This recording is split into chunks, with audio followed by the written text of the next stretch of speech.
¿Vosotros me veis? Sí, perfecto. Sí. Vale, yo no veo a nadie. ¿No veo a nadie? ¿No? Ahora no te vemos a ti. Pues no os veo. Nosotros a ti sí. Sí. Bueno, empezamos, aunque no nos veas, sí que nos oyes, ¿no? Oíros sí, pero me salen vuestros iconos y no os veo y no me veo yo mismo. A ver, un segundo. Ah, bueno, sí que está activada la cámara. No sé. Mi cámara está activada y en teoría... Aquí ahora tampoco te vemos, ¿eh?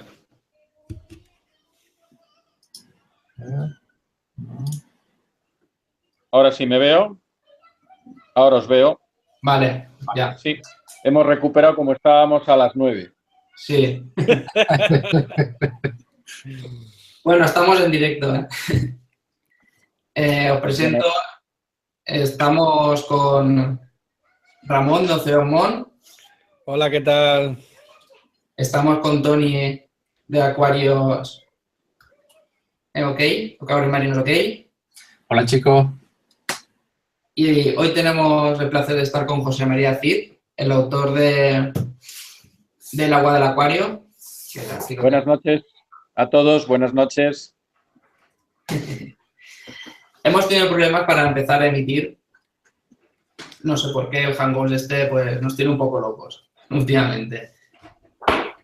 Y nada, tenemos la oportunidad hoy de hablar con el autor del libro y hablaremos también sobre la revista en la que colaboro y él es el director. Luego podremos tratar temas sobre... Había pensado en las bacterias, la importancia de las bacterias en el acuario y cómo influyen en él. Si os parece, podemos empezar a preguntar sobre el libro. Como queráis. Pues bueno, podría contar un poquito de qué va el libro para los que no lo conozcamos. Bueno, yo sí lo conozco. Ya que lo conocemos todos. Bueno, el libro creo que para los que no lo conozcan trata de ser una síntesis de todos los conceptos que se pueden considerar alrededor de los parámetros más importantes en el agua del acuario, con independencia del tipo de acuario del que se trate, sea marino, sea salobre, sea de agua dulce. El libro no entra en tecnologías concretas, un determinado tipo de filtración o un determinado tipo de sustrato de filtración. El libro se basa fundamentalmente en definir todos los conceptos que hay alrededor de los distintos parámetros del agua. pH, temperatura, salinidad, dureza, sólidos totales disueltos, en fin, todo lo que conlleva. Hay unos 18 parámetros analizados en el libro, así como la forma de interpretarlo, de medirlo, los equipamientos para hacerlo y la forma de manipularlo. En definitiva, el libro lo que pretende es dar una herramienta al acuariófilo, al acuarista, para que fije sus propios criterios en relación a los procesos que se desarrollan en el acuario. Y Claro, a partir del libro ayuda a fijar criterios. Al fin y al cabo, el libro va a ser más una herramienta que un libro de lectura que lo acabas y se acabó. Es un libro que es de consulta diaria, básicamente. Yo por lo menos así lo hago. Muy bien, me alegro, Jorge, que te sea tan útil. No, yo por ejemplo, aparte de que tuve la oportunidad de hacerle una review en mi canal, o sea, con eso aprendí muchísimo más sobre cosas que a lo mejor no tenías tan claras y, por ejemplo, el ciclado, todo eso te lo explica perfectamente, el control del pH también te lo explica perfectamente y a mí me sirve como guía realmente. O sea, un acuarista que quiere empezar de principiante a coger un nivel un poco más medio, digamos así, yo creo que tiene que pasar por ese libro. Incluso un inicial, a modo de guía de ciclo de nitrógeno, debería también tener ese libro. Me alegro. La idea era poner una herramienta práctica, ayudar a fijar conceptos. Muchas veces, como sabéis, pertenezco a la Asociación Española de Acuaristas y a veces me ocupo de responder a las dudas. Y la gente viene pues a veces bastante confundida porque le manejan en un lenguaje de marcas, de productos, pero sin saber muy bien el criterio que subyace, ¿no? Entonces, lo que se trata es un poco que no tanto le indiques el producto, sino le des un poco los conceptos para que pueda fijar criterio y a través del criterio elija el producto. Eso es un poco la idea. Es un libro de conceptos, Sí, conceptos básicos, más allá de tecnologías. sí que es verdad, sí. En tu libro, José María, veo que le das muchísima importancia a los cambios de agua, tanto a la hora tanto como para exportar elementos nitrogenados, como para importar esos oligoelementos y macronutrientes que necesitamos incorporar en nuestro acuario. La pregunta ¿es necesario los cambios de agua o siguen siendo necesarios durante la fase de ciclado? Bien, durante la fase de ciclado, digamos que es el transitorio del acuario. Habría en un proceso de ciclado que vaya bastante bien, que no haya ninguna anomalía, es decir, que los lechos bacterianos se vayan afianzando de una forma natural y según los vamos esperando, los cambios de agua durante el ciclado no parecen muy razonables, tanto en cuanto, primero, no hay una gran carga orgánica durante el ciclado, punto primero. Segundo, no es suficientemente conocido que muchas de las bacterias que forman parte de los lechos de los ciclos de nitrificación y de desnitrificación son bacterias que cuando todavía no están bien fijadas en el acuario, en un acuario inmaduro, son formas de nado libre. Por eso no se recomienda poner un equipo de ultravioletas durante el ciclado, precisamente porque algunas de los grupos de estas bacterias son de nado libre. De la misma forma que cuando las condiciones son muy malas, estas bacterias abandonan los sustratos, adquieren forma de nado libre y buscan entornos que les sean más favorables, pues si son bacterias transformadoras, si son amonizantes, pues buscan un medio donde haya algo de amoníaco, si son bacterias, son nitrobacter o nitrospira, pues buscan un medio donde haya nitritos, ¿no? Si son nitrosomonas, pues lo mismo, ¿no? Pues si hiciéramos cambios de agua durante el ciclado, probablemente eliminaríamos parte todavía de estas formas de nado libre que se están asentando, ¿no?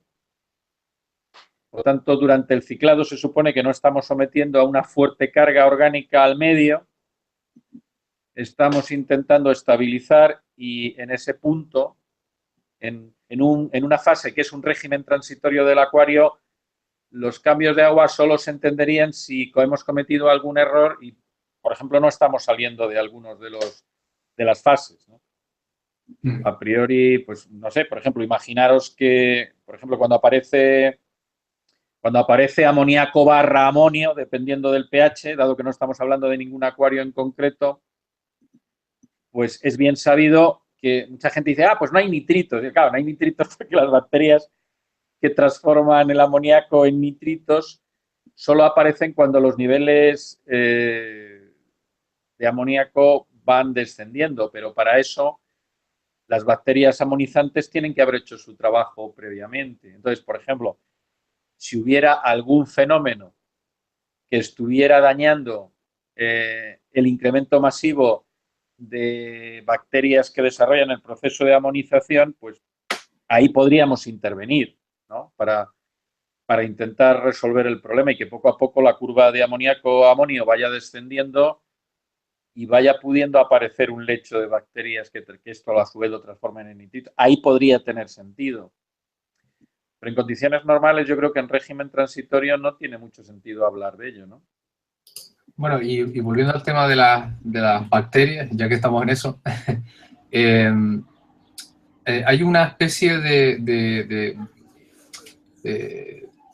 ¿cómo diría yo? Vamos, el tema es que siempre nos recomiendan para iniciar el ciclado comprar bacterias comerciales, ¿no? Los famosos botitos de preparados de bacterias. ¿Eso tiene sentido hacerlo durante el ciclado o es mejor esperar a que se asienten las bacterias que tenemos en el ambiente? Ya que no vivimos... Sí, digo. Veo que no vamos a hacer ninguna pregunta trivial. A ver, hasta donde mi conocimiento llega, que tampoco es tanto, yo no compraría ningún producto que no fuera de bacterias vivas, eso para empezar. Porque no tiene sentido si las bacterias, si el producto no garantiza que las bacterias están vivas, un producto liofilizado no creo que sea eficiente. Por lo menos yo no lo conozco, no lo recomiendo. Si el producto es muy eficiente y te garantiza, porque es una suspensión que viene en buenas condiciones, lo cual no es muy fácil, porque lo que sí saben los expertos en estos grupos orgánicos de bacterias nitrificantes es que son bacterias bastante menos capacitadas que, por ejemplo, las bacterias heterótrofas que compiten con ellas en el acuario para la descomposición de la materia orgánica. Son mucho más agresivas, se multiplican exponencialmente mucho más que estas otras. Estas otras son más delicadas en términos generales, con lo cual, si compras algo, que las bacterias estén vivas y te garanticen que vienen en una suspensión, pero os recuerdo que son la mayoría, no todas, pero la mayoría son aeróbicas, es decir, son organismos que respiran oxígeno. Luego, cuando te lo venden, tiene que ser en un medio donde haya oxígeno a su disposición, ¿no? Luego hay otras bacterias que son facultativas, que dependiendo del medio, pues así hacen nitrificación o desnitrificación, ¿no? Pero en general yo creo que lo ideal es utilizar los lechos de bacterias que disponemos en acuarios ya maduros. Si tú tienes una roca o un poco de sustrato o tienes algún elemento, y no digamos ya un material filtrante del SAMP de otro acuario, ¿para qué te vas a complicar la vida si ahí tienes millones de bacterias? Entonces, ya te están funcionando siempre y cuando sean del mismo tipo, ¿no? Por ejemplo, la única indicación, y eso creo que lo comento en el libro, es que no son las mismas especies para agua dulce que para agua de mar. O sea, no puedes coger un filtro mecánico de un acuario de agua dulce e intentar que te sirva como semillero de bacterias para un acuario marino. Tienen que ser sustratos o medios del mismo tipo, ¿no? Yo, por ejemplo, he usado el desecho que saca el skimmer. Y luego, si no tuvieras nada de nada, pues en vez de comprar un sobrecito de bacterias, vete a la pescadería, cómprate 2 mejillones vivos y vierte el agua contenido en el interior de 2 mejillones vivos en el SAMP. Esa receta me ha gustado mucho, ¿eh? Es muy antigua, es muy antigua, pero es brutalmente eficaz. Me lo apunto. Brutalmente eficaz, porque es un sifonador brutal y simplemente el contenido de 2... Hombre, evidentemente, mejillones que no vengan de una marea de dinoflagelados, ¿no? Pero simplemente la carga orgánica del agua de 2 mejillones grandes, hermosos, es la mejor bolsita de bacterias que puedes comprar. Pero bueno, si tienes un acuario marino, un marino maduro, un amigo un acuario de agua dulce, pues con que te preste su esponja, no ya que te la regale, que te la preste unas semanas, ya tienes cuando el medio es bueno es espectacular cómo la vida de las bacterias se abre paso. Yo, por ejemplo, cuando utilizo reactores nuevos, reactores para resinas, que simplemente los sumerges en un departamento del SAMP y por su cara exterior, por su cilindro exterior, resbala el agua, ¿verdad? Hasta abajo una vez filtrado. Al cabo de 2 semanas, llevas la yema de tu dedo al cristal exterior y tienes una patina de algunas micras de bacterias en 2 semanas, brutal.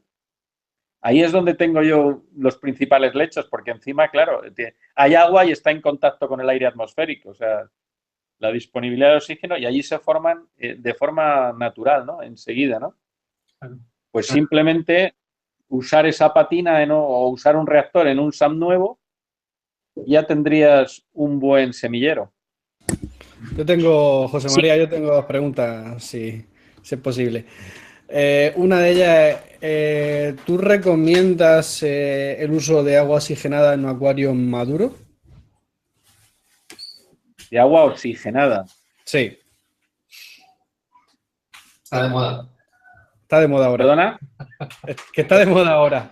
No, pues supuestamente para conseguir una oxidación mayor, conseguir un mayor redox. Pues, a ver, químicamente no es una incoherencia, pero se me ocurren 100 formas a explotar antes que poner agua oxigenada. Es decir, no veo por qué un acuario, si tiene simplemente 2 cosas, que es una hidrodinámica correcta. Yo, en los acuarios, el principal elemento que casi siempre observo que hay que mejorar es la hidrodinámica del acuario. No sé por qué, es algo que no siempre se tiene en cuenta. Si la hidrodinámica es correcta en el acuario, por un lado, y la biomasa se ha establecido conforme a las dimensiones del medio, no veo la necesidad de usar una extraoxigenación tan agresiva como el agua oxigenada, por mucho que se gotee. Químicamente es posible, ¿no? Pero es igual que si utilizas correctamente un ozonizador. Sí. Me estás diciendo lo mismo. Al final estás intentando introducir un átomo de más de oxígeno débilmente enlazado para que sea activo rápidamente en el medio. Personalmente me parece una opción extrema.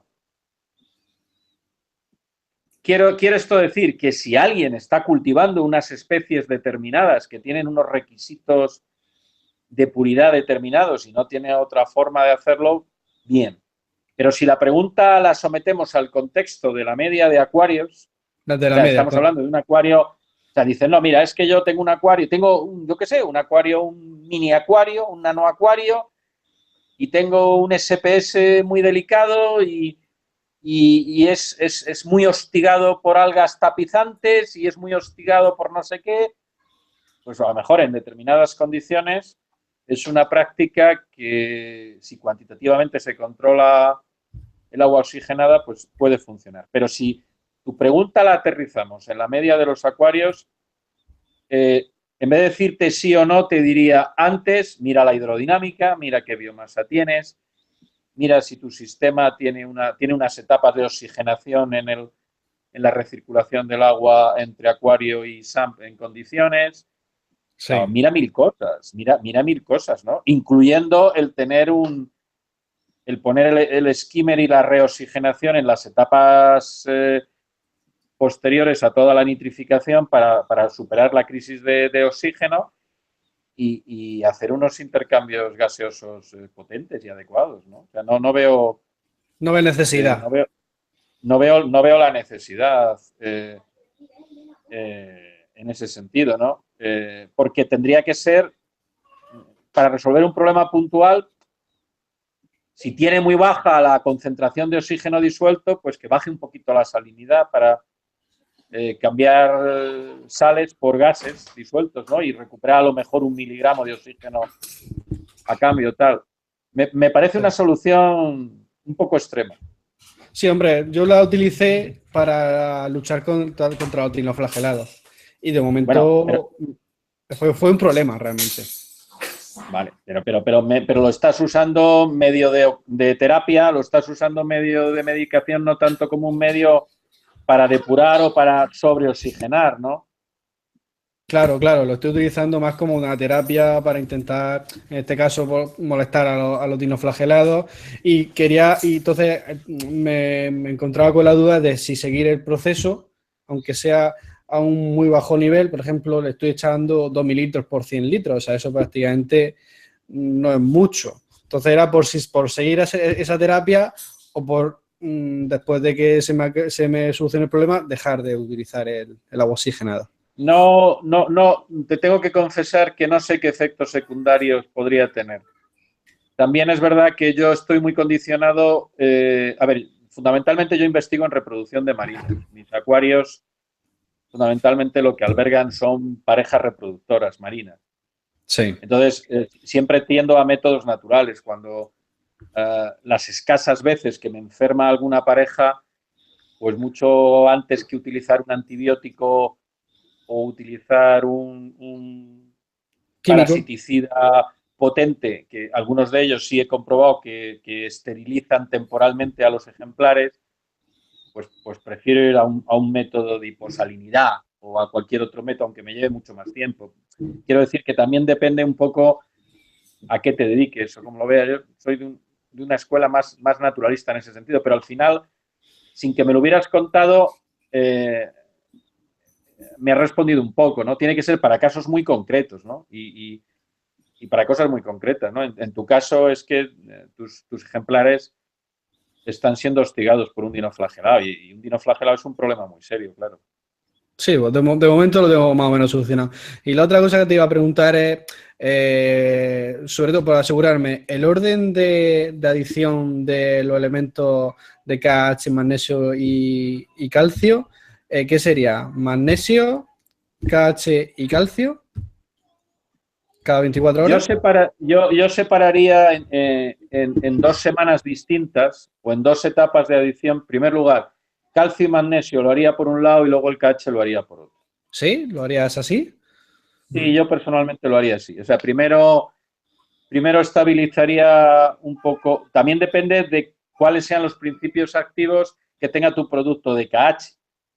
Pero en principio, por una parte,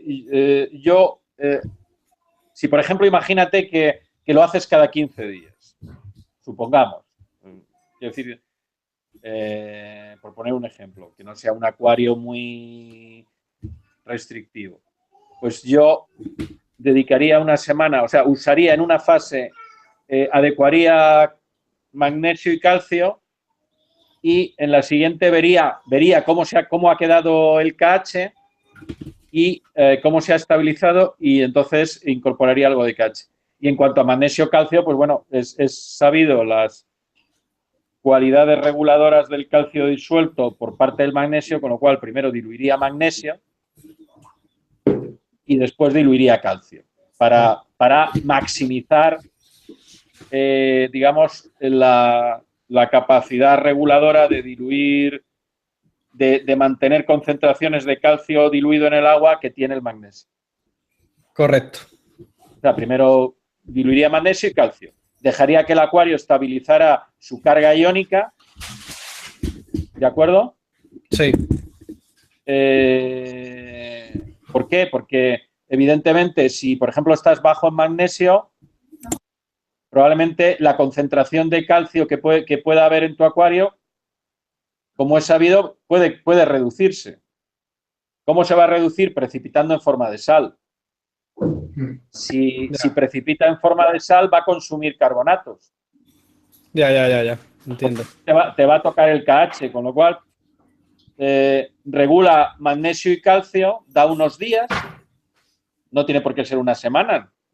Es que también depende, por ejemplo, si es un acuario orientado a peces, pues normalmente no vas a no vas a modificar esos valores con más frecuencia de una semana o de 2 semanas. Si es un acuario de arrecife de SPS muy delicados, pues a lo mejor estás haciendo un control cada 3 o 4 días. Estamos generalizando y luego habría que ver para cada caso.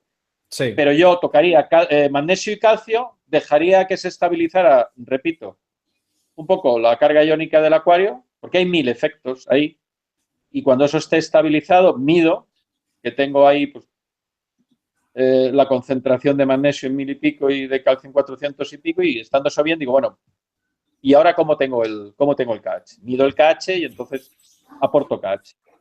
Correcto. Yo tengo una pregunta, que es más que una pregunta, es un debate que está muy abierto últimamente.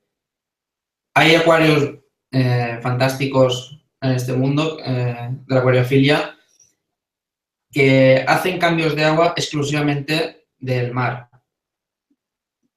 Por esta zona, el mar Mediterráneo. ¿Qué opinas tú sobre los cambios de utilizar agua de mar directamente?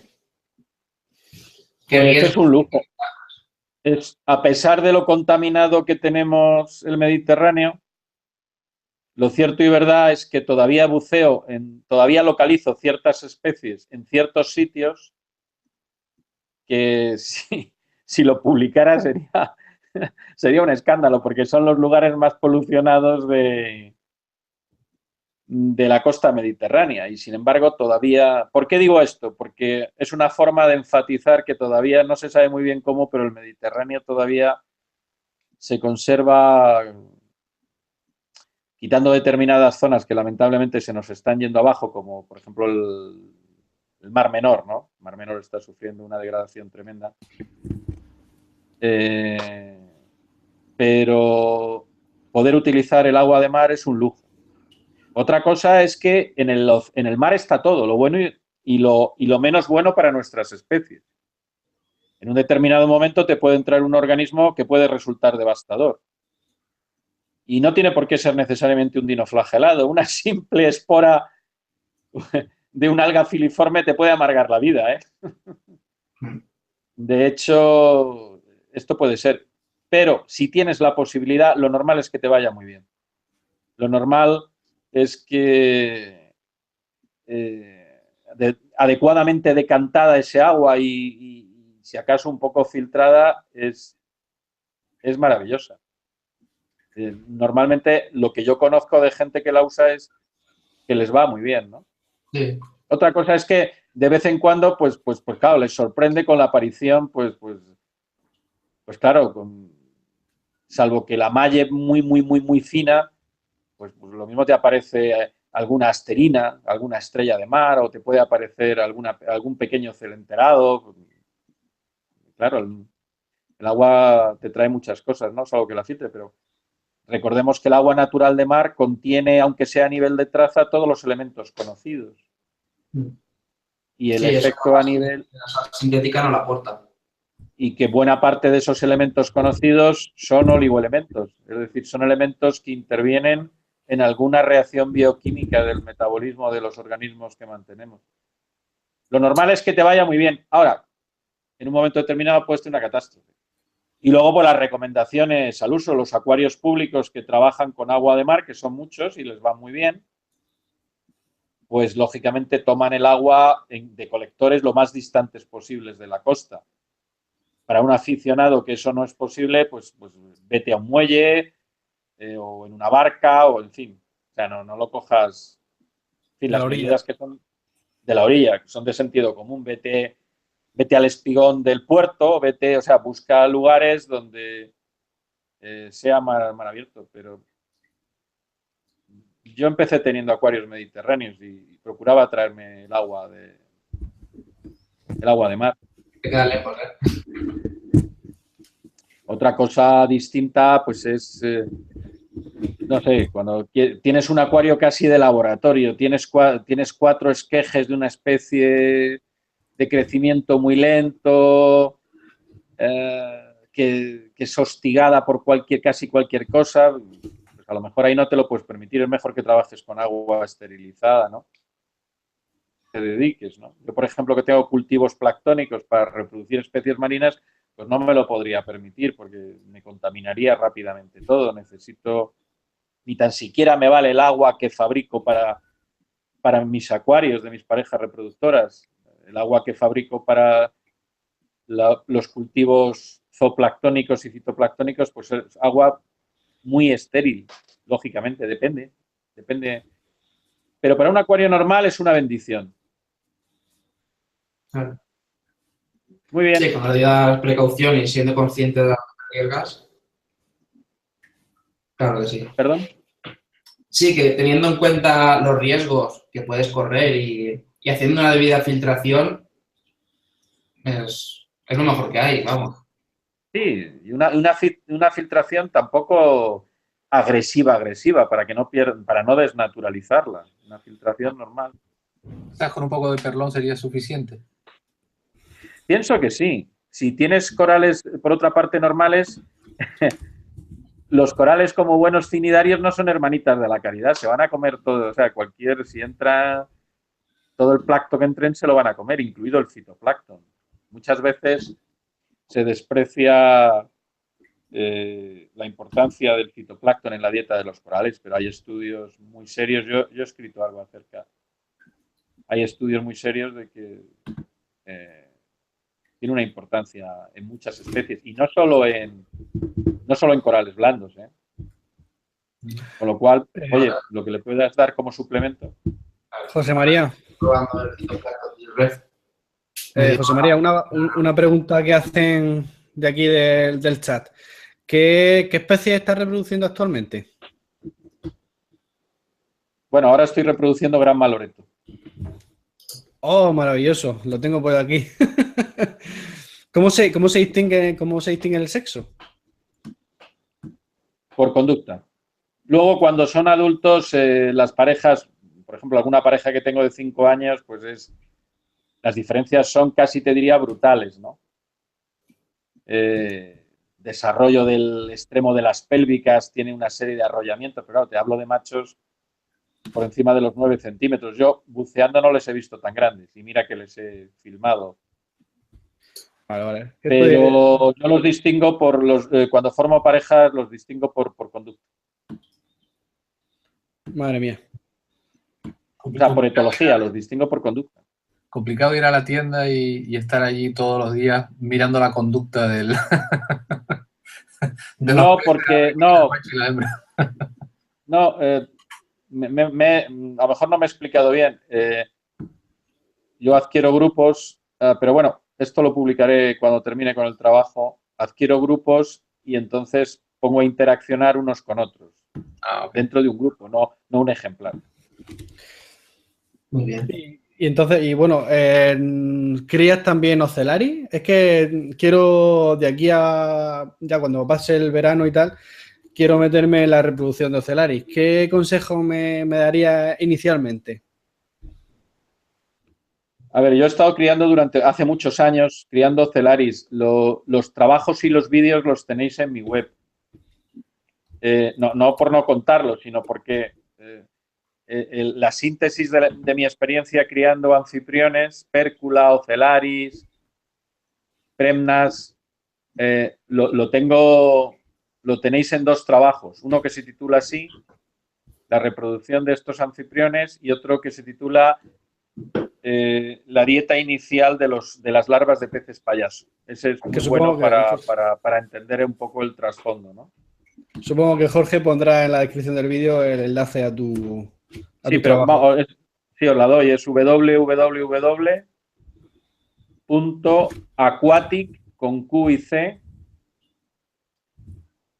notes, todo seguido, .com. Pero bueno, luego Jorge que lo ponga, ¿no? Jorge, lo pones para que... Sí, ahora en eso le pongo todos los enlaces debajo y ahí la gente puede... En cualquier caso, Ramón, sí. Una buena pareja reproductora, sí. Trabaja con 2 o 3 parejas reproductoras, sí. Alimentación, buena alimentación viva, sí. Una papilla de calidad que incluya 2 o 3 especies fitoplanctónicas. Sí. Darle una buena papilla. No abuses de los cefalópodos en las papillas porque son muy grasos, aunque se recomienda mucho el calamar y está bien como aglutinante, pero no abuses porque son muy grasos. Y cuando las papillas, si das un alimento muy graso a tus parejas reproductoras, Sí. la grasa que se forma puede provocar incapacidades para desovar, ¿vale? Porque presiona los ovarios y, claro, una dieta proteínica buena, con buenos ácidos grasos, buen espacio, buena calidad del agua. Y luego para las larvas nos llevaría mucho tiempo, pero tenéis los trabajos y los vídeos en la web. No es por hacer publicidad de la web, que también, sino porque es muy extenso de contar. Pero básicamente darle un rotífero, cambiándole La especie. Cambiándole cambiándole la dieta al rotífero. O sea, el rotífero conviene mantenerlo con tetraselmis y nanocloropsis en una determinada proporción. Sí. Pero cuando se lo vas a dar a las larvas de anfitrión conviene cambiarle y darle isocrisis para que el perfil nutritivo del rotífero sea distinto y tenga un contenido en ácidos grasos esenciales poliinsaturados, sobre todo DHA y EPA, adecuado. Porque si no, tanto anfitriones como otras especies sufren de diferentes síndromes. Si en las etapas iniciales no son correctamente alimentados. Correcto. Y luego no bajar la guardia. ¿Perdón? No, que como los trabajos y tal, le echaremos un vistazo. Es que queremos también preguntarte 2 cosillas que han preguntado, están aquí en el chat. Uno de ellos, que ya creo que hemos hablado, es que sobre el tema de habitar bacterias en un acuario maduro, eso en principio, a no ser que sean bacterias vivas, ¿tú qué piensas sobre eso? Pues si tú tienes un acuario maduro y quieres echar bacterias, hay 2 preguntas. ¿Para qué? Y segundo, ¿qué tipo de bacterias? ¿Y quién Efectivamente. O sea, primero, ¿para qué? Para tener más diversidad, supongo. Pero la diversidad la ha determinado ya. Estamos hablando de un acuario maduro. Por lo tanto, ha habido una selección natural. Sí. En el acuario marino ya se han afianzado los lechos de bacterias que son más potentes y más adecuados a ese acuario y a ese medio. O sea, ya ha habido una selección natural. Y entonces, tú echas bacterias... Sí, disculpa, José María. ¿No se tiende a hacer el acuario un sistema cerrado a los monocultivos? Es decir, a que se tienda siempre a un poco a que esa bacteria, o sea, de ese grupo de bacterias, a que una de ellas sea la que predomine sobre las demás. Si no estamos introduciendo nuevas variedades, por ejemplo, con ese mejillón que compramos en la pescadería y se lo echamos al acuario. Bueno, yo, quien piense así, le recomiendo que para su cumpleaños pida un microscopio.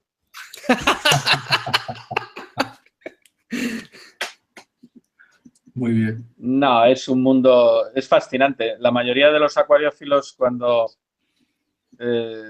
sea, el mundo de las bacterias, o bueno, incluso el mundo planctónico es un universo en sí mismo. Es decir, bacterias que les pones oxígeno y te hacen nitrificación,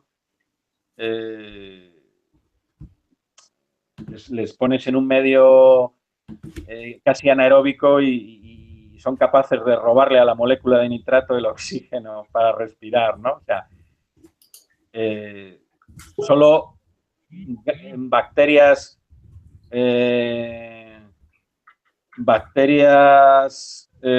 heterótrofas que se dedican a descomponer la materia orgánica, pues madre mía, la cantidad de cepas y variedades que hay en esos grupos en un acuario.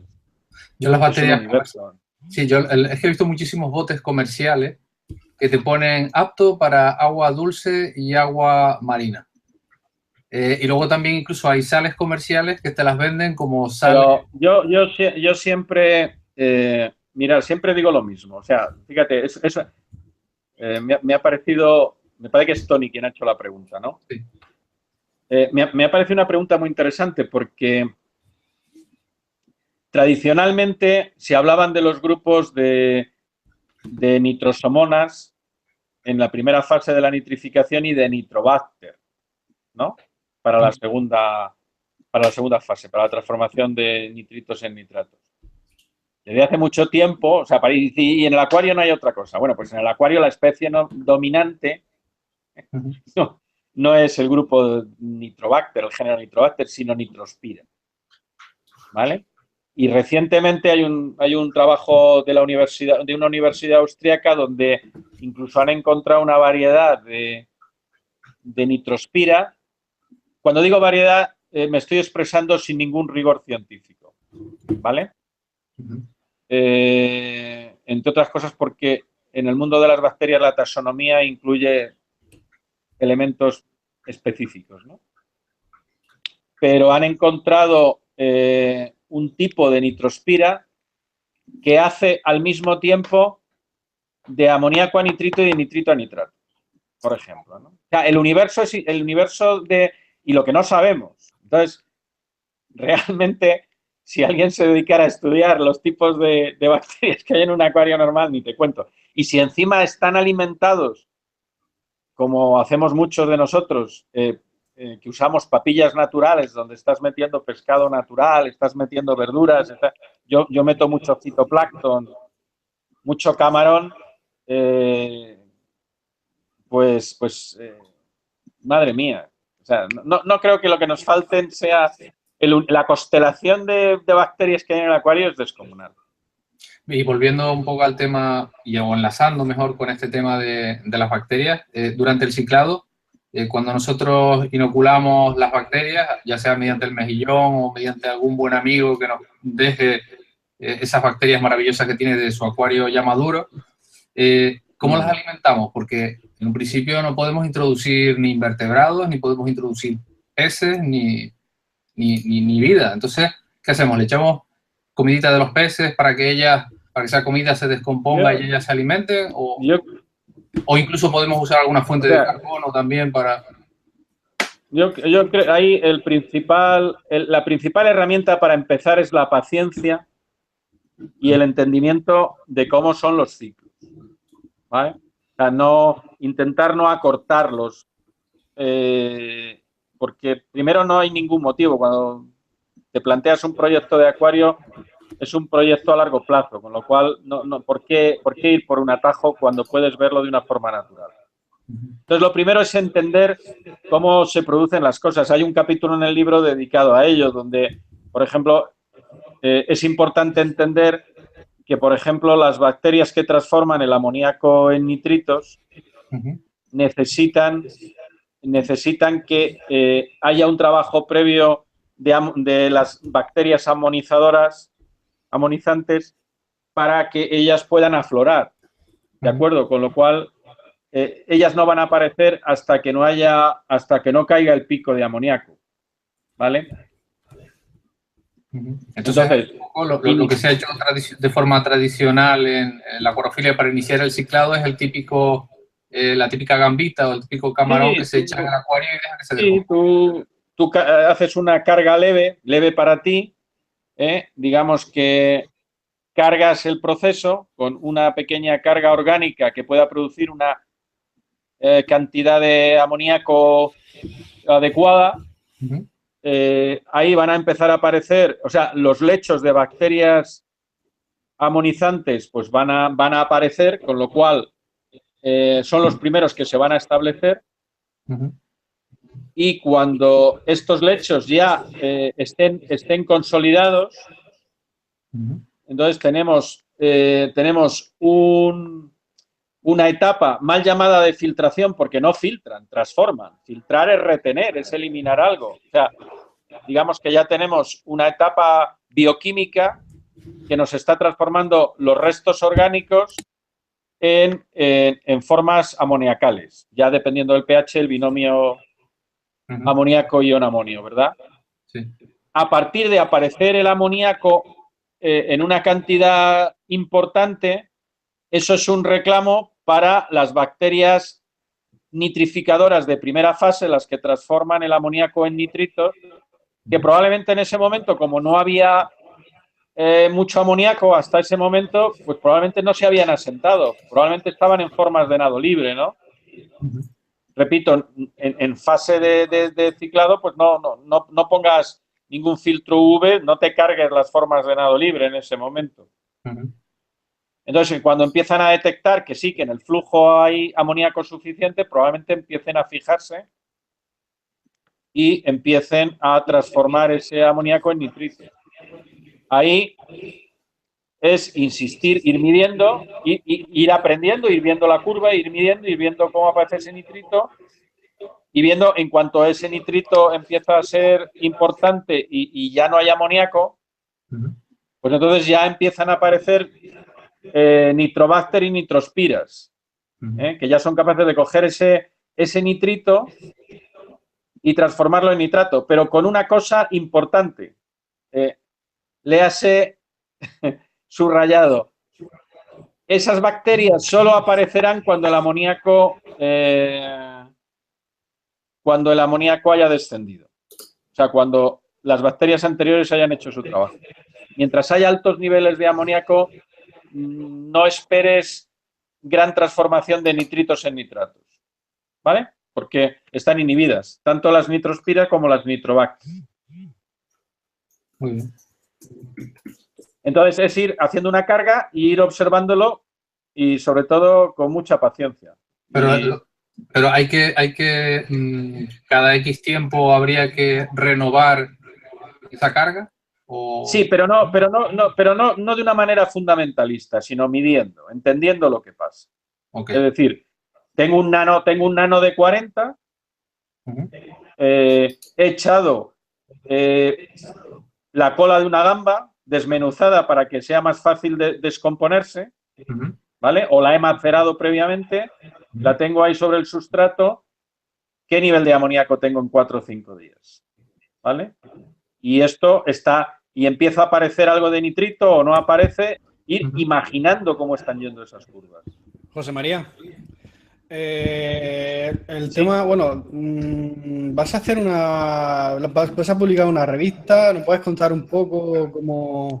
Bueno, en realidad, yo pertenezco a la Asociación Española de Acuaristas, formo parte de la Junta Directiva, soy el vicepresidente y la Junta Directiva me encargó que intentara coordinar. Antes no he querido interrumpir a Jorge. Yo soy el coordinador de la nueva revista que va a sacar la asociación, que se llama Argos, que fue el nombre original que tuvo hace muchísimos años. Y es una revista multitemática, está dedicada tanto a agua dulce como salobre, como agua de mar, a reproducción, a esquejado, a todos los temas. Es una revista digital que la semana que viene estará probablemente en todos los kioscos digitales y en la web de la EA y en las web amigas. Estará en la mía, estará en Aquatic Notes también, estará en Marino Fácil, imagino que estará en muchas otras. En mi canal seguro que tiene un enlace, seguro. Este primer número trae, yo creo, bastantes temas interesantes. Sobre todo es una revista donde publican acuariófilos para acuariófilos. No es una revista muy teórica. Por ejemplo, pues tenemos un artículo sobre Arapaima, pero escrito por alguien que las mantiene. Muy bien. Como es Juanjo, que es el conservador del área de acuarios de Faunia. Pero bueno, es que las mantiene él, o sea, habla de lo que conoce, ¿no? Claro. Tenemos un trabajo de esquejado de Jorge, pues porque lo esqueja, ¿no? Hay un trabajo mío de reproducción de Gobiodon citrinus, pues porque trabajé 2 años con ellos, hasta donde llegué, pues lo cuento, ¿no? Y hay un trabajo precioso de reproducción de distintas especies de escalares, pues por alguien que lo ha trabajado en el tema, y así hay un trabajo de construcción de paludarios, pues por la persona que registró este concepto. O sea, es una revista de acuariófilos escrita por acuariófilos para acuariófilos, de experiencias prácticas. Que yo creo que muchas veces se echa de menos, ¿no? Sí. José María, ¿la revista tiene algún coste para los aficionados o es gratuita? No, es una revista digital que esperamos que tenga patrocinadores en su momento. Primer número, pues como es una revista, insisto, de la AEA, de la Sociedad Española de Acuaristas, y a mí me cabe el honor de ser su coordinador en esta etapa que ha recuperado. Es una revista nueva en el sentido de que es una publicación. Estábamos sacando un boletín, estupendo, pero bueno, hemos querido dar un paso adelante y esperamos que tenga buena acogida. Os pedimos Seguro que sí. que la difundáis lo que podáis. Este tipo de directos hacen que esa difusión sea mucho más fácil. Sí. Porque aparte de que en el directo hay personas que están viendo en un directo, esto va a quedar registrado. Entonces habrán pues una serie de visitas que la gente irá viendo y se irá informando de todas estas cosas. Muy bien, pues aunque he ido respondiendo un poco a bote pronto, no está preparado. Espero que haya sido de interés. Sí, no. Estos directos, la esencia es cada uno realmente lo que piensa en el momento en el que alguien te lo pregunta. Es más una charla privada que lo ve mucha gente que una conferencia en toda regla. No, bueno, no. Pero la verdad, la gente, por lo que está escribiendo aquí, está encantada. Pues oye, el conocimiento no tiene otro sentido que compartirlo, pues ya me contarás para qué sirve si no. La verdad que sí. Pues ahí en la web tenéis artículos de reproducción de marinos y todo lo que yo he ido haciendo lo tenéis ahí con los vídeos, tanto de Hippocampus como de anfitriones, Cryptocentrus, Gobiodon, Therapodon cauderni, cómo mantener especies planctónicas, que es un mundo muy interesante. Pues espero que se anime más gente. La gente, hay mucha gente que piensa que de especies marinas solo se reproducen básicamente los Lorocelaris. Y tú demuestras que hay muchas especies que pueden ser reproducidas en cautividad. Es que es el futuro. Tarde o temprano las asociaciones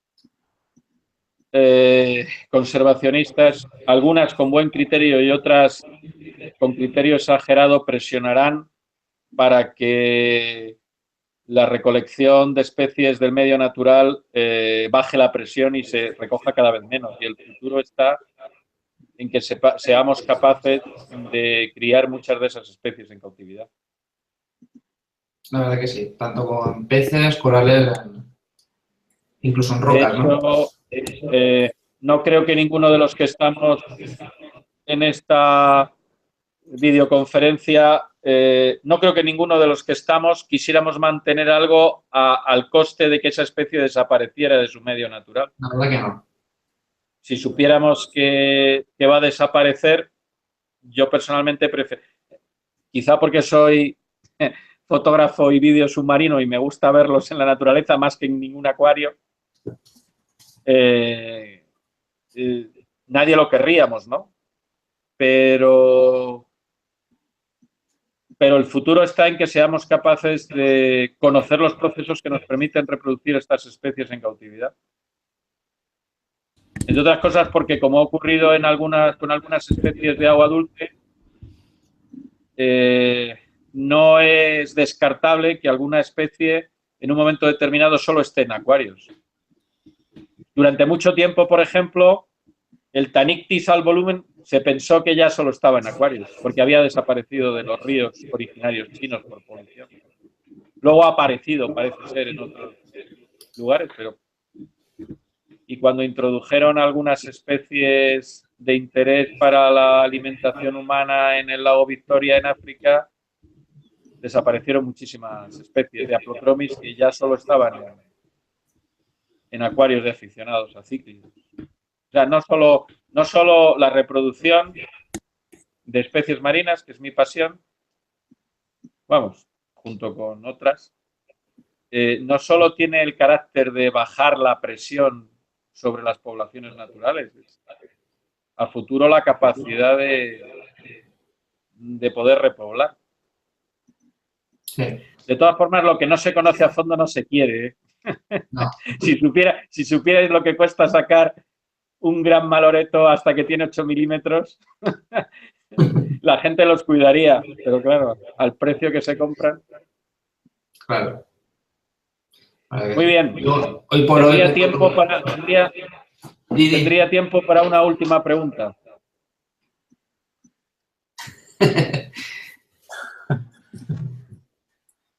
Venga, Jorge. Cierra tú con la pregunta, que tú eres el anfitrión y... Voy a revisar un momento el chat y a ver si alguien del chat quiere meter una pregunta. Vale, sé que es un tema muy extenso, pero también se considera de importancia. ¿Qué opinas de los métodos de iluminación? ¡Hala! ¡La Virgen! Pide cena para 4. Ay. Yo me he decantado por los T5, ¿vale? Ya está. Yo me he decantado por los T5. No, yo me he decantado por los T5. De los métodos de iluminación, pues podríamos hablar de 1000 millones de vertientes. Primero, sí, como todo, hay una evolución tecnológica. 2, hay que entender la tecnología y para qué la quieres usar. Evidentemente, luego hay saltos que son sí o sí. La iluminación LED se va a imponer, aunque solo sea por un tema de coste energético. Dicho lo cual, yo soy un enamorado de la calidad de la tecnología, de la luz que da un T5 bueno, por ejemplo, ¿no? Pero la iluminación LED se va a acabar imponiendo por razones obvias. Ya prácticamente... La gente está mezclando mucho LED con T5. Sí, primero porque tienen un fondo de armario, tienen una inversión hecha en T5. Segundo, porque para determinadas cosas, pues todavía los T5 tienen... los T5HO, pues high output, son muy buenos, con unos rendimientos y unas duraciones excelentes. En LED, al principio hubo un rechazo por los propios holters, por las propias cápsulas con ángulos de difusión muy bajos, de 60 grados prácticamente. Ahora ya, pues con los holters de 120 grados, pues, y el control... Claro, ahora hay pantallas extraordinarias, ¿no? Pantallas que vienen con un software que le das las coordenadas geográficas y te reproduce las condiciones de luz de un punto de un atolón. Es que esto es así. O sea, yo los he manejado para dar clases de iluminación. Son pantallas extraordinarias, ¿no? Para explicar para qué sirve la radiación verde, para qué sirve la radiación azul, para qué... la iluminación es un mundo. Una pregunta... Pero por dar, es una pregunta, pero mira, aunque es una pregunta muy extensa, sí voy a dar un dato muy interesante. ¿Vale? No tiene sentido ir a una tienda a comprar una lámpara y dar solo el dato de unidades Kelvin que queremos que tenga la lámpara. Y mira bien que digo unidades Kelvin porque la gente no sé por qué dice grados Kelvin. Si las lámparas tuvieran 20.000 grados Kelvin, estaría chicharrada la casa, ¿no? Prácticamente estaría en el sol, ¿no? Que alguien se tome la molestia de pasar a centígrados 20.000 grados Kelvin, para que se haga una idea. Son unidades, es una referencia genérica, no son grados. Pero dicho lo cual, no tiene sentido si no te dan el espectro de distribución de energías a lo largo de las longitudes de onda. ¿Vale? Pero luego ese par... Y eso en el equipado de algunas lámparas no viene. Ya empieza a ser menos frecuente, pero a veces no. O sea, 2 lámparas de 20.000 unidades Kelvin pueden tener 2 distribuciones de la energía a través del espectro distintas. Lo que hay es que estudiar el espectro y ver para qué quiere uno la luz. ¿Vale? Con respecto al Con la tema... radiación verde no se hace fotosíntesis. Sin embargo, ilumina perfectamente un acuario, da una gran visibilidad. ¿Cuánto queremos poner de los 40 vatios de nuestra lámpara? ¿Cuánto queremos poner en ese efecto? ¿Y cuánto queremos poner en fotosíntesis lumínica? Claro. Sí, todo... Sería bonito un taller con uno de estos equipos de LED donde puedes jugar a minimizar, a ecualizar las distintas longitudes de ondas para que la gente vea qué es lo que pasa cuando eliminas energía en la banda verde o en la banda naranja o en la banda azul. Pero en definitiva, cuando compres, intenta comprender cuál es la función de cada subespectro de luz, y esto en una determinada lámpara que tiene unas determinadas unidades Kelvin, cómo está distribuida la energía en todo el espectro. Claro. Me encantaría emplazarte en otra entrevista para que nos explicases mucho más de iluminación, porque esto queda muy suficiente para mí, por ejemplo. Mira, José María, el otro día le hice una pregunta, hablando de iluminación y ya para terminar, el otro día le hice una pregunta a Jorge, que le comenté, le pregunté, oye Jorge, ¿tú el ciclado, tú qué haces con el ciclado? ¿Tú enciendes las luces, le pones todo el fotoperiodo o lo haces como mucha gente dice que va progresivamente subiendo el fotoperiodo? ¿Hay alguna diferencia? ¿Es igual? No sé. ¿Qué opina del tema del ciclado y el fotoperiodo? ¿Es necesario? Yo pienso, como todo, o sea, un acuario es un intento de replicar los procesos naturales. Entonces, siempre que tú puedas aproximarte más a la naturaleza, a cómo se produce en el medio natural, pienso que estás haciendo una praxis más ortodoxa. Si la tecnología te lo permite, úsalo. Genial. Porque la vida se ha evolucionado teniendo en cuenta que hay amaneceres y atardeceres. Otra cosa es que cuando la tecnología solo te daba un interruptor, tenías poco que discutir. Pero cuando tú puedes ir aumentando la intensidad lumínica, incluso haciendo las distintas variaciones, se supone que nuestro oficio o nuestra vocación o nuestra pasión es algo tan soberbio como que intentamos replicar a la naturaleza, ¿no? Por eso me hace gracia el aficionado que dice que no, que él no tiene que dedicar todos los días tiempo a... O sea, como si la naturaleza se pudiera abandonar, ¿no? Para los fines de semana, ¿no? Eso es porque no ha criado larvas marinas, si no ya sabría lo que es un sacerdocio. La respuesta es si tú intenta aproximar los procesos. Siempre en la naturaleza hay amaneceres y atardeceres y cambian las unidades Kelvin de la luz. Pues si tienes un equipo y tienes tecnología que te lo permite, hazlo. Otra cosa es si te lo puedes permitir económicamente. Pero si puedes, ¿por qué no? Muy bien. Y aparte que hace bonito. Un acuario vacío sin agua y rocas, pues por lo menos un poco de luz.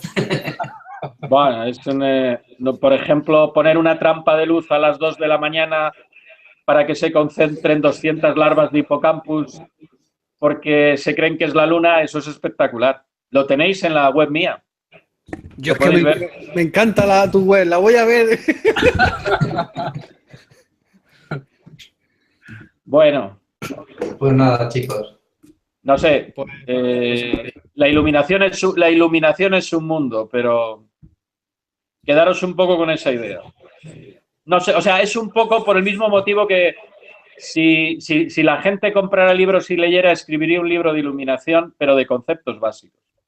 O sea, por la misma razón que he escrito un libro de conceptos de parámetros del agua, por la misma razón creo que es mucho más importante que la gente entienda cada fragmento del espectro de luz visible para qué sirve en un acuario y en la naturaleza, y luego decida qué tecnología utilice y para qué la utilice. Sí que es verdad. Para Si que la tú gente tienes- últimamente no le gusta leer. A ver, si tú tienes, te pongo un ejemplo, si tú tienes una lámpara, si tú tienes un acuario con peces y corales, pero tienes corales de no mucha exigencia y tienes peces, pues a lo mejor prefieres distribuir un poquito más de energía y las condiciones es que vas a comprar una lámpara de 40 vatios y de 20.000 unidades Kelvin. Si tú no tienes unas necesidades extremas de fotosíntesis en la banda azul, a lo mejor te apetece tener un poquito de esa energía de 40 vatios en la banda verde, porque la banda verde, que no aprovecha para hacer fotosíntesis nadie, da una gran claridad al acuario. Eso, si tuviéramos un equipo donde pudiéramos jugar con los espectros, veréis cómo cambian los colores y la forma. Sin embargo, otro señor, que la visibilidad no le importa tanto, pero especies donde las clorofilas tiene los pigmentos fotosintéticos de sus corales, pues a lo mejor en vez de clorofila B, pues tiene clorofila C o tiene algún otro tipo de pigmento fotosintético y necesita mucha fotosíntesis en landas azules y añiles. Pues a lo mejor quiere que esos 40 vatios la energía esté más en el espectro, se vea que hay más energía distribuido en landas de 400 nanómetros, por ejemplo, que en el verde anaranjado. ¿Me explico? José María, una última cosa. Bueno, aquí en el chat del directo que te dan las gracias por estos momentos que estamos teniendo aquí contigo. Pues por favor, yo no sé escribir ahí en el chat, pero al revés, dar las gracias a quien escuche, vamos, por el interés, nada más. Sí, a la gente le encanta estos directos. Dicho queda. Le gusta que la gente les cuente las cosas. Bueno, mándame, Jorge, el vídeo y un resumen de los chats. Uy, los chats es que en el momento cierre se van a borrar, ¿eh? Ah, pues entonces mándame el vídeo, por lo menos que pueda oírme a mí mismo las tonterías que haya podido contar hoy. No, hombre. Bueno, son cosas de sentido común, no tiene mayor... No, en fin. Claro, la gente a veces necesita escucharlas. Porque, por ejemplo, hay conceptos que han habido muchas discusiones en muchos grupos de WhatsApp y demás. Gente que se gasta dinerales en comprar botes de bacterias y que al final no son necesarias. Incluso en acuarios ya repletos de vida, establecidos durante a lo mejor 3 o 4 años y la gente se gasta un dineral en... Yo, a esas personas les propondría un ejercicio muy sencillo. Como esos botes son caros, que entre 5 compren un bote de bacterias liofilizadas. Se distribuyan el contenido entre los 5, así les sale a repartir, y que pongan el contenido en un matraz de laboratorio con agua de mar y oxigenación. Agua de mar estéril. Y que miren al microscopio a ver qué sale. Mejor que no, ¿eh? Sobre todo es un buen experimento hacer, ¿eh? Si compras, repito, si compras bacterias para semillar tu acuario, compra bacterias vivas. Que el fabricante te garantice que te está vendiendo una suspensión con bacterias vivas. Porque ya que te garantice qué bacterias te está vendiendo es muy difícil. A ver, es muy difícil seleccionar las bacterias y que no se contaminen y que lleguen bien a ti. Claro. Me parece mucho más seguro el utilizar las cepas de un acuario maduro que sabes que esas bacterias han sido elegidas por la selección natural y que en otro acuario que va a tener unas características parecidas y unos nutrientes parecidos están viviendo y progresando. Claro. No digo que no haya productos, pero cómpralas vivas. Y te recuerdo que son organismos que respiran oxígeno. No sé, si a ti te venden un canario en una bolsa de plástico sellada, no sé. Pues me temo No, bromas que vienen aparte. en bote. José María, No. José María, ¿Qué? uno de los temas que tratas en tu libro, bueno, hay aquí una... nos pones un... Creo que se ve... A ver, se ve por aquí, ¿no? Por aquí. Nos pones un mapa con las diferentes zonas, ¿no?, de la Tierra, los diferentes mares y océanos, sus distintas densidades, ¿no? Sí, no es un... Sí. Sí, es una transcripción de algunos de los mapas que proporciona la Sociedad Geográfica Norteamericana con satélites de la NASA. Vale, sí, la pregunta es, nosotros a la hora de planificar nuestro RIF con animales, con peces, tenemos que tener en cuenta, lógicamente, las condiciones de su hábitat natural, cosa que muchas veces por los aficionados no lo tienen en cuenta, sino más bien tienen en cuenta el tema ornamental, ¿no? A la hora de elegir nuestras especies, ¿qué son las cosas importantes o qué 3 o 4 cosas importantes son las que debemos examinar a la hora de planificar el RIF? Bueno, y esta sí es la última pregunta, pero no por ser desconsiderado con vosotros, sino porque estoy siendo desconsiderado con unas personas que tenía a cenar en casa hoy. Por eso le había dicho a Jorge hasta las 9:30. Casi. Estoy muy a gusto con vosotros y agradezco mucho a las personas que estén siguiendo el directo su interés, pero quisiera ser cortés con todo el mundo y habíamos quedado de 9 a 9:30 para esto y mirar las horas que son. Sí. Contesto a tu pregunta. Y esta sí es la última. A ver, yo creo que lo más importante es no ser fundamentalista. Quiero decir, si tú tienes una especie o varias especies de una zona donde la salinidad es 35, pero tú las trasladas a un acuario, no tienes necesariamente que decir, aquí tiene que ir a 35 sin más. Y me explico. Si tú las trasladas a un acuario y ese acuario, por ejemplo, recibe radiación solar y se calienta mucho, pues yo, en vez de tenerlo a 35, aunque sea su medio natural, vería si es capaz de vivir, por ejemplo, a 34. Y ese grado de salinidad, esa parte por 1000 que me quito, pues la van a aprovechar los gases disueltos en el agua. Vas a tener más oxígeno disuelto si tienes menos sal. Como vas a tener más oxígeno disuelto si tienes menos temperatura. ¿Vale?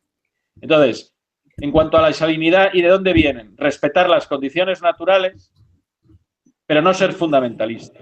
Es decir, hacer una interpretación de las condiciones naturales al medio artificial en que estamos aterrizando. ¿Vale? Porque siempre y cuando no hagamos salvajadas, son demasiado resistentes las especies que conviven con nosotros a nuestros fallos. O sea, son capaces de adaptarse. Y claro, si hablamos de acuariofilia marina, esto es más importante. Si hablamos de acuariofilia de agua dulce, es mucho más importante saber en qué condiciones se han criado en los medios naturales. Es decir, cíclidos africanos que están siendo criados generación y generación y generación en aguas casi neutras, pues no le pongas la alcalinidad magnésica del Tanganica según te llega. ¿Vale? Y dices, pues no lo entiendo, ¿por qué se mueren? Porque les he puesto un Tanganica, vamos. Y resulta que vienen de un criadero del norte de Europa donde hace ya 100 generaciones que han estado criando a pH 7,5, 7,8. ¿Vale? Y tú has leído que en el Tanganica hay 9,2 y le has cascado un 9,2 y encima con dominancia de perfil químico magnésico, ¿no? En definitiva, la respuesta a tu pregunta es información del ecosistema del que viene, pero no aplicación fundamentalista, sino interpretación inteligente. Muy bien. Bien. Y Pues, nada más, pues, agradeceros no que tenemos me hayáis invitado. Nada, agradecerte a ti. Todas las veces que quieras. He Es un placer estado para muy a nosotros. gusto, he estado muy a gusto con vosotros y nada, espero que haya servido de algo. Por supuesto. La gente está encantada, eso te lo aseguro. Habéis tenido mucha paciencia. No, tú más. Oye, un placer conoceros y estamos en contacto para lo que gustéis. Muy bien, muchas gracias. Un saludo. Muchas gracias, José Y María. a Jorge, gracias por invitarme. Nada, hombre. Dar las Gracias a ti. gracias a la gente que nos haya escuchado de la forma que sea menester. De acuerdo. Venga, Nada, José María. buenas Nos vemos. noches. Buenas noches a todos. Un Buenas placer. noches. Buenas noches, María. Chao, chao. Pues bueno, chicos, ¿qué os ha parecido? Buah, yo he disfrutado un montón. O sea, te estoy pensando en vez de hacer la entrevista en diferido a Emilio Cortés, hacérsela en directo. Ramón, La verdad es que gana mucho. yo creo que ya Ramón está enlazando con la página web de aquaticnotex.com para el tema de los sellaris, te viene genial, ¿eh? Sí, va, yo en serio. O sea, es que a partir de septiembre voy a intentar montar un proyecto de cría de salario, si la economía me da. Pero vamos a estar pendientes, ¿eh? Sí, Ya os diré.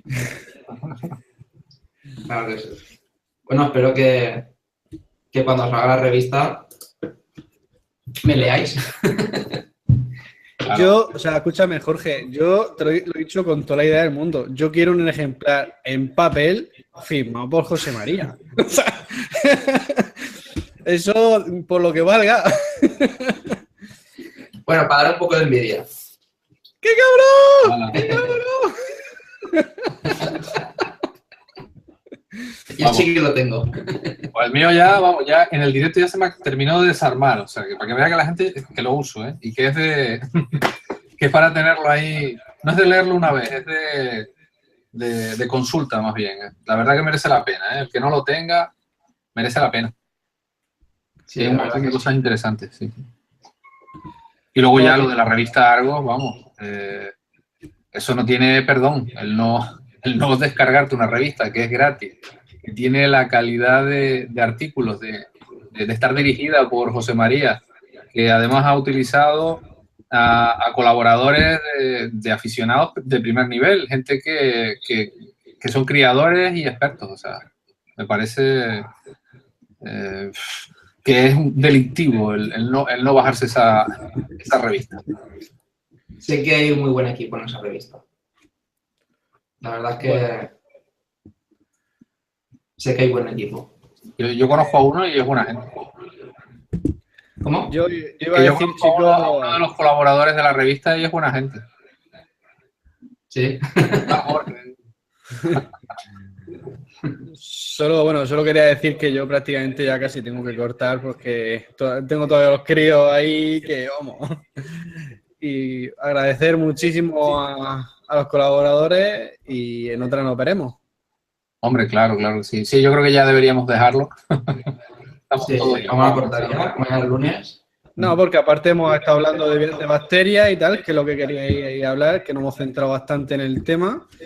Sí. Y básicamente, o sea, hemos hecho caso de nuestros espectadores. Yo creo que ha estado bastante completo el directo. Yo por lo menos el ciclado ya sé cómo lo voy a hacer. En la pescadería ya tengo reservados los mejillones. Ahí, el kilito mejillones, ¿eh? Pero que sean buenos, ¿eh? Pero sin dinoflagelados, ¿eh? Venga. Bueno, pues lo dicho, chicos. Nos vemos en los bares. Buenas noches, Ramón. Venga, un saludo, chavales. Bueno, un saludo a todos a toda la gente que tienes aquí en tu canal hoy y nada, agradecerles el rato que han pasado con nosotros, espero que se lo hayan pasado bien y recordarles que este directo va a estar ahí colgado en el canal de Jorge y que vamos a seguir haciendo directos, vamos a seguir trayendo gente, ya sean compañeros de otros canales o gente que quiera colaborar con nosotros en los directos. Eso es. Tú, bueno, Tony, ¿tiene pensamiento de meter a la experta en directo? Ya te pongo aquí. Eso, Tony, ya nos contarás. Sí, bueno, ya les contaré. Estamos colaborando con gente del CSIC, del Departamento de Biología Marina y Oceanografía. Y bueno, y en cuanto... Pero como el tema todavía no está muy avanzado, pues tampoco quiero decir nada más. No hablar más. Bueno, pues buenas noches, chavales. Bueno, Buenas noches. como dice Pedro, cortando. Dios, nos vemos la próxima. Venga.